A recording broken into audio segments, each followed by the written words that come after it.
Em poucas palavras, um oferecimento da primeira igreja presbiteriana do Recife, numa abordagem direta sobre o mundo, a vida e a sociedade à luz da palavra de Deus, com o pastor Augustus Nicodemos.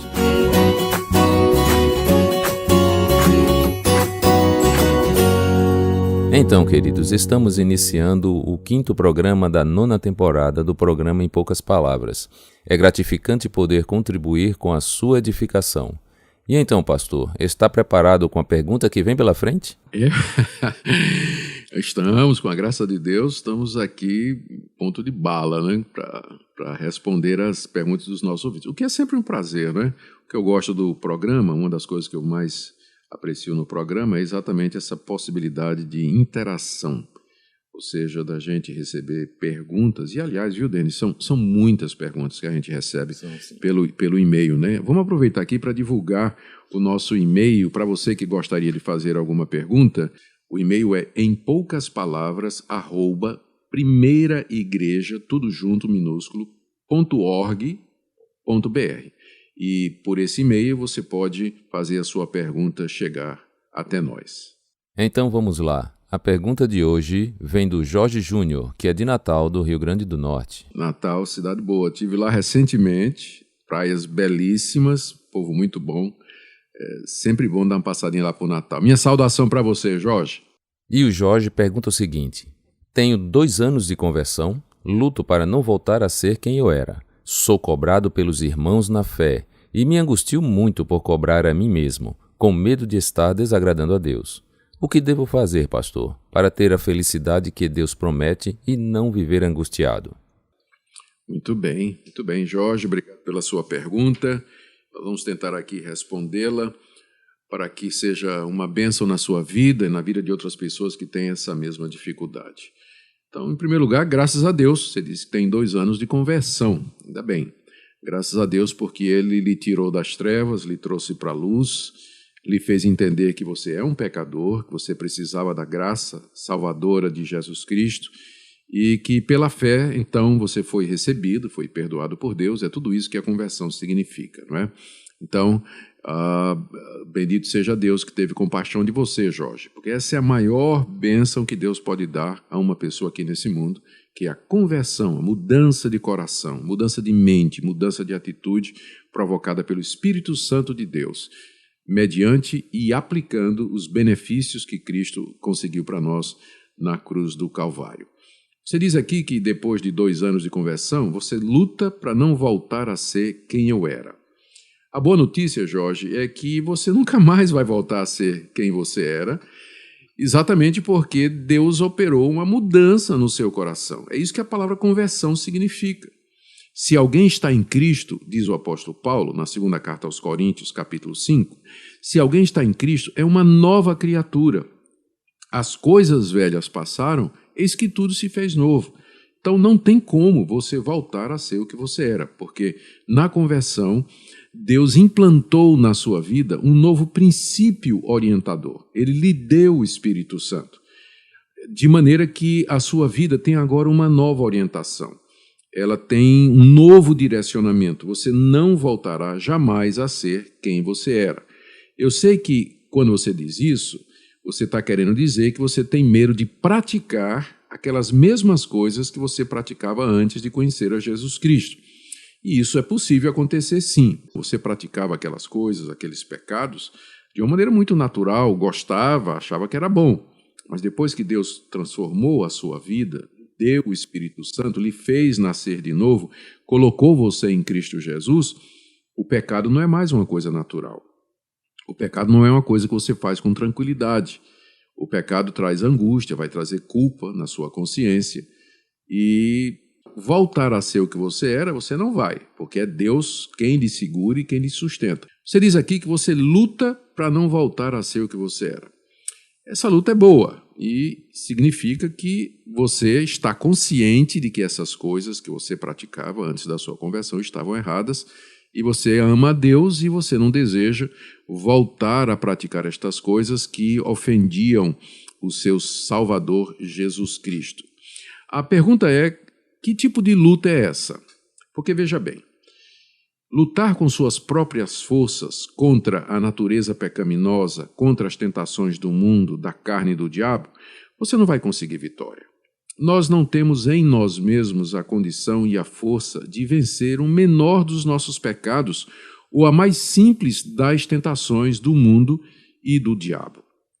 Nós somos pecadores, apesar da conversão, nós continuamos com a natureza pecaminosa, nós estamos sujeitos a fraquezas, a quedas, por isso que o Senhor Jesus Cristo disse: o espírito está pronto, mas a carne é fraca. Vigiai e orai para que não entreis em tentação. Então, se você está lutando com suas próprias forças, achando que você tem energia, inteligência e capacidades suficientes para vencer as tentações, você está no caminho errado e está no caminho da queda mesmo, tá? Porque não há em nós condições de vencer o mundo, o diabo e Satanás. Mas essa luta, ela tem que ser com base na nossa união com Cristo. Estamos unidos a Jesus, unidos na sua morte e na sua ressurreição. E com Cristo já foi crucificado o nosso velho homem, para que o poder do pecado sobre nós seja quebrado. Por isso que você tem que lutar com base naquilo que Jesus Cristo fez, ou, em outras palavras, no poder do Espírito Santo. Deus deu o Espírito Santo a você exatamente para que você pudesse mortificar essas tentações, esses desejos que aparecem na sua vida. É pelo poder do Espírito Santo que nós produzimos o que Paulo chama lá em Gálatas 5 do fruto do Espírito. As obras da carne, Paulo diz naquele mesmo capítulo, são conhecidas. E Paulo fala da prostituição, da imoralidade, da impureza, da idolatria, da glutonaria e de uma série de outras coisas. Mas em seguida ele diz: o fruto do Espírito é paz, amor, santidade, fé, confiança em Deus, longanimidade e uma série de outras coisas que são chamadas do fruto do Espírito Santo. Então, você precisa depender do Espírito Santo de Deus para poder viver uma vida santa na presença de Deus. Você diz aqui que seus amigos, seus irmãos de fé ficam cobrando isso de você. Por um lado, não é ruim não, viu, Jorge? É bom ter gente que fique no pé da gente mesmo e dizendo: olha, você precisa crescer, você precisa mudar, você precisa progredir na vida cristã. Graças a Deus por isso. Agora, essa cobrança, ela precisa ser feita em amor e precisa ser feita com humildade, porque esses que estão cobrando você, eles mesmos precisam de santificação e de crescimento. Então, eles não podem se tornar seus juízes e não podem ser hipócritas, cobrando de você uma coisa que eles mesmos não estão vivendo, né? Então, por um lado, veja isso como uma coisa boa, mas por outro, esteja prevenido, porque tem muita gente hipócrita que fica cobrando o comportamento dos outros quando eles mesmos, como Jesus Cristo disse, não erguem um dedo, né, para fazer aquelas coisas que eles querem que os outros fazem. Mas Deus pode usar essas pessoas exatamente para manter você no caminho correto. Você diz aqui ainda que você se angustia muito por cobrar a você mesmo e fica com medo de estar desagradando a Deus. Aqui a boa notícia é que esse processo de mudança e de melhoria e de crescimento, que a gente chama de santificação, ele é progressivo, Jorge. A santificação é um processo que dura a vida toda e ele é incompleto aqui nesse mundo, porque nós nunca chegaremos ao grau da perfeição. Veja, a diferença entre a conversão e a santificação é a seguinte: a conversão é um ato de Deus, é um ato instantâneo, momentâneo, em que Deus muda a sua natureza e Deus lhe justifica diante dele, lhe atribui a justiça de Cristo e o recebe como filho adotivo em Jesus Cristo. Então, é um ato de Deus, de cima para baixo, é um momento em que ele faz isso. A partir daí vai começar um processo que se chama de santificação, em que você vai gradativamente, dia a dia, durante todos os dias da sua vida, aprendendo a ser mais como Jesus Cristo e se afastando cada vez mais do pecado. Eu creio que sua angústia está exatamente nesse fato. Você gostaria que esse processo fosse mais rápido, não é isso? Você queria já ter atingido a perfeição. Só que você tem 2 anos de convertido. E esse processo vai durar a sua vida toda. Você vai lutar a vida toda contra o pecado que ainda está no seu coração, contra as tentações do mundo, contra as tentações do diabo. A cobrança é boa, mas não se cobre mais do que Deus nos cobra. Deus é misericordioso, Ele sabe que a gente tropeça.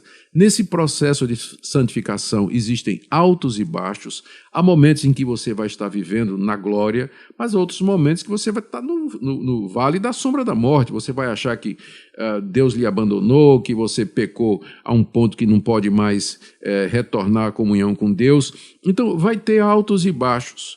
Vai ter altos e baixos. Então, cobrar-se é importante, mas não cobrar-se além do que Deus nos cobra. É um processo que vai durar a vida toda. E, como eu disse, ele é imperfeito aqui nesse mundo.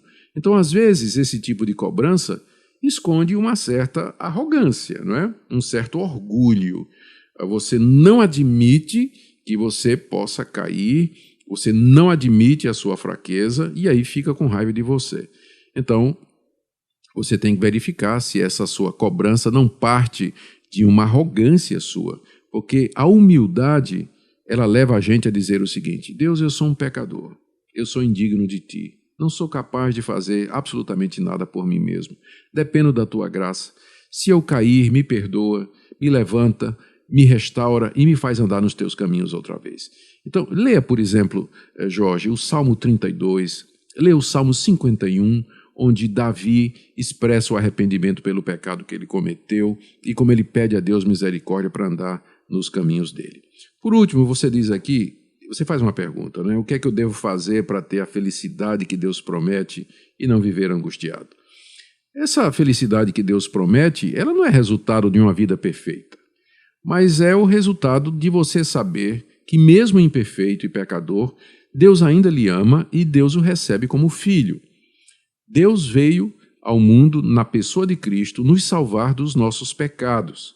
Só que essa salvação, ela inicialmente consiste no perdão dos pecados e durante toda a nossa vida da libertação do domínio do pecado, que é esse processo que eu falei. Lutero se referia a essa condição com uma expressão em que ele dizia que nós somos ao mesmo tempo e juntamente justos e pecadores.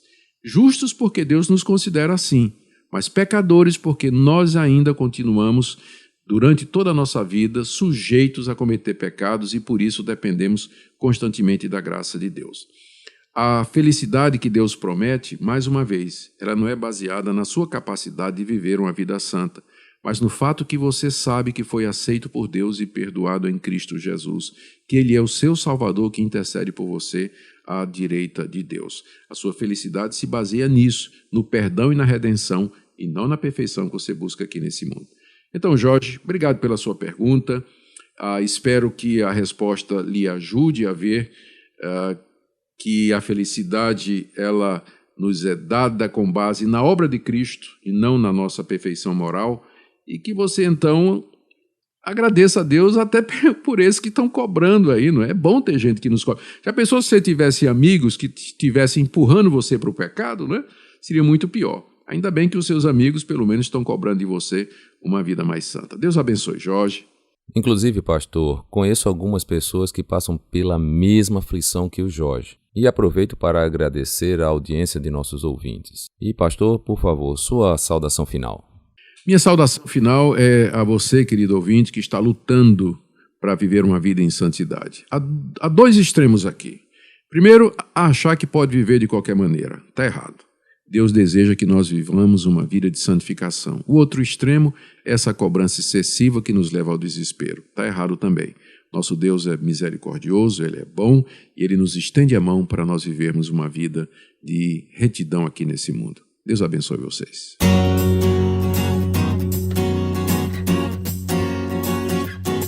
Você acabou de assistir Em Poucas Palavras, um programa da Primeira Igreja Presbiteriana do Recife. Visite-nos à Rua das Crioulas, número 120 Graças, Recife, Pernambuco. Site www.primeiraigreja.org.br. E-mail empoucaspalavras@primeiraigreja.org.br.